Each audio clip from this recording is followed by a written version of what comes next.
일단 오늘은 뭐 경기에서 가장 큰 부분이 바로 이 잭슨의 퇴장이었죠. 그러니까 제가 봤을 때는 잭슨이 그 전부터 경합이 자꾸 밀리고 그러다 보니까 조금 몸에 열이 올랐던 것 같아요. 그래서 거기서 잭슨이 뭔가 감정적인 걸 참지 못하고 이 팔꿈치를 써버렸습니다. 근데 사실 그게 경고가 됐다고 하더라도 되게 쓸모없는 경고거든요. 그 상황에서 그냥 공중볼이 일반적으로 내려오는 상황인데 어떤 발길이의 경합도 아니었고 자기가 순수 팔을 뻗어서 그렇게 된 거니까 뭔가 감정 컨트롤을 잘 못했다, 이렇게 봐야 되지 않을까 싶어요. 뭐 그 파울로서 얻을 수 있는 이득이 아무것도 없었거든요. 근데 이 잭슨의 파울이 사실 이번 경기만 영향을 미치는 건 아닙니다. 그게 아마 시리어스 파울이라서 추후에 징계가 나오긴 해봐야겠지만 사실 잭슨은 이번 시즌 리그에서는 시즌 아웃이라고 봐야 되고, 첼시가 이제 전형적인 톱 자원이 없다 보니까 또 스트라이커 없이 리그를 남은 2경기를 치러야 될 것 같습니다.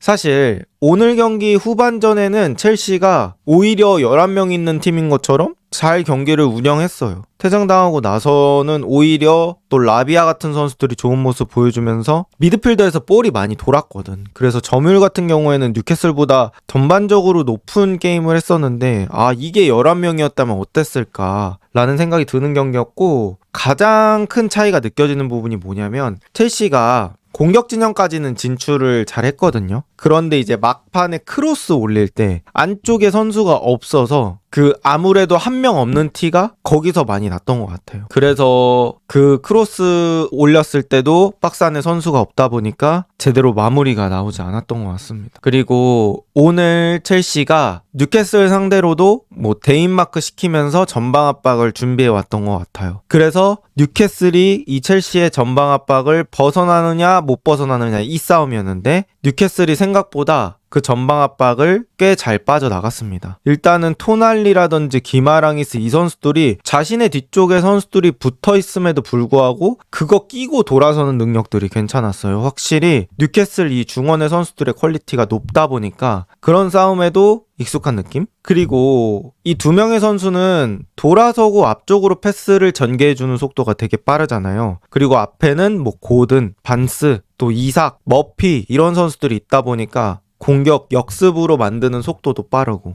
그래서 뉴캐슬이 그런 싸움에서 조금 더 이겨주는 모습들이 있었다, 이렇게 보면 될 것 같고요. 또 뉴캐슬의 공격수들이 전방 압박 당할 때 한 명씩 교대로 잘 내려와 줬던 것 같아요. 어쩔 때는 이삭이 내려와주고 어쩔 때는 고든이 내려와주고 이렇게 하면서 공을 받아주는 플레이들, 이런 것들이 좋았다. 그래서 잭슨이 퇴장당하기 이전에 뉴캐슬의 경기 내용 상당히 좋았는데 그 타이밍에 뉴캐슬이 그런 것들이 잘 됐었다, 이렇게 보면 될 것 같고, 오늘 토날리가 또 역압박 그리고 공격 끝나고 그 자리에서 압박하는 것들, 이런 것들이 좋았다. 첫 번째 골이 나온 게 이제 토날리가 라비아를 바로 역압박해서 끊었고 토날리가 박스 안으로 들어가서 득점을 한 거고요. 그 이외에도 그냥 공격 끝나고도 계속해서 압박해서 첼시가 쉽게 역습 나갈 수 없게 그렇게 만들어줬는데 그 역할을 토날리가 잘해줬다, 이렇게 보면 될 것 같고,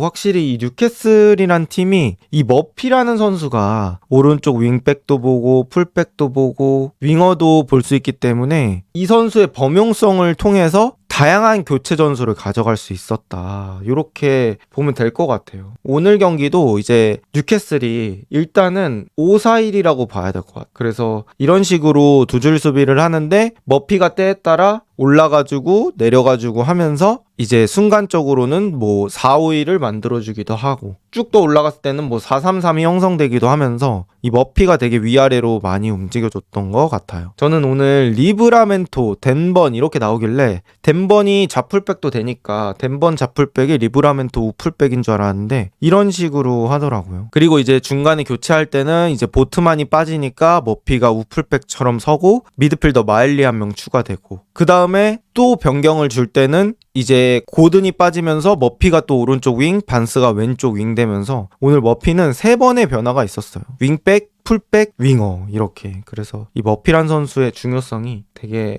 느껴졌던 그런 경기였다, 이렇게 생각을 합니다.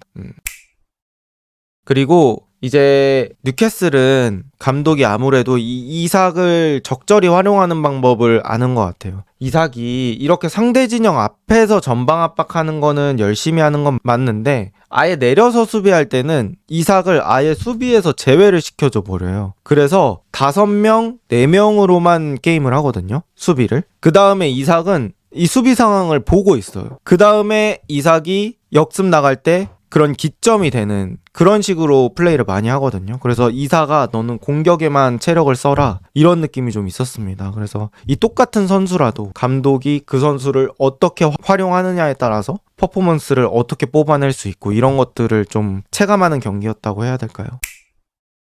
그리고 첼시는 오늘 아무래도 저는 라비아가 조금 괜찮게 보였거든요. 물론 이제 라비아가 첫 골에서 실수를 한 건 맞지만 그 이외의 장면에서는 그래도 라비아가 저는 괜찮았다고 봤습니다. 좁은 공간에서 2명 사이에 넣어주는 전진 패스라든지 그런 것들도 괜찮았고 공 잡고 돌아서고 중원에 에너지 레벨 채워주는 것도 나쁘지 않았고 그리고 무엇보다 첼시는 이 콜파머의 부진이 경기력에 미치는 영향이 정말 크다. 사실 콜파머 위치 자체가 창의성을 만들어줘야 되는 위치이기도 하고 어떻게 보면 파머가 번뜩임으로 인해서 첼시가 초반에 좋았던 게임들이 되게 많았잖아요. 그런데 오늘 파머 아까 크로스 날리는 거 보면은 골이 안 들어감으로 인해서 계속해서 이 컨디션이 살아나지 못하는 그런 것들을 좀 느꼈습니다. 그래도 첼시가 리버풀전 3대1로 이기고 나서 분위기 쭉 받을 수 있는 경기였는데 또 나름 컨퍼런스에서 로테이션 돌리면서 체력 관리 잘 해가지고 나왔었는데 오늘은 약간은 그 경기 외적인 요소로 첼시가 어려움을 겪다. 그래서 잭슨이 너무 원망스러운 그런 경기가 되지 않았을까라고 생각을 합니다. 그리고 뉴캐슬이 의도적으로 후반전에는 내린 건지 아니면 반강제적으로 내렸는지는 모르겠는데 어쨌든 간 그렇게 해서 무실점하고 추가골 넣었기 때문에 실리적인 선택이 됐죠. 뉴캐슬이 원래 또 이 템포 조절을 하긴 하거든요. 이기고 있을 때 후반전에 뭐 60분 넘어서 70분 넘어서는 그렇게 관리를 하는데 오늘은 근데 후반 극초반부터 그런 양상이 계속돼가지고 이걸 의도적으로 내린진 모르겠으나 어쨌든 간 실리적인 판단이 좋았던 것 같습니다. 그리고 이제 중원에 어떻게 보면 오늘 센터백이 이제 3명이 되는 거잖아요. 쉐어, 덴번, 그 다음에 보트만 이렇게 되니까 가운데 쪽 센터백의 높이가 높다 보니까 말 그대로 진짜 측면으로 뉴캐슬이 몰아내기만 하면 이 크로스 수비 상황에서는 우위를 가져갈 수 있다 보니까 첼시가 약간은 땅으로 공격을 해야 되는 그런 것들도 있어서 그런 것들도 에디아우가 잘 생각해 왔다.